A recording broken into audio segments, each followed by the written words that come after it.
Ratusan umat muslim tergabung dalam aliansi umat Islam Sumsel Bersatu Selamatkan Palestina menggelar aksi di Bundaran Air Mancur, Palembang, Jumat siang.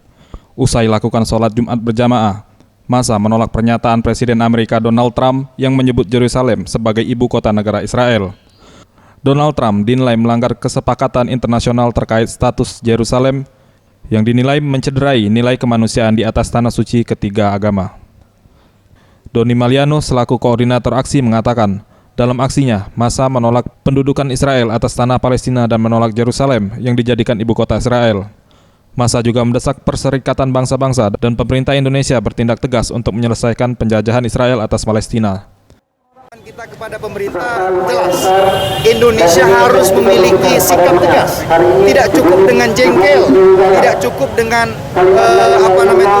hujatan atau hanya ultimatum, tapi harus betul-betul memutuskan diplomasi hubungan bilateral dengan Amerika, termasuk konjen-konjen yang berada di Sumatera. Di akhir aksi, massa mengajak umat Muslim untuk memboikot produk-produk Amerika dan Israel. Massa juga mengajak seluruh umat Islam untuk menggalang dana untuk kemenangan rakyat Palestina. Septian Rizky, Sriwijaya TV.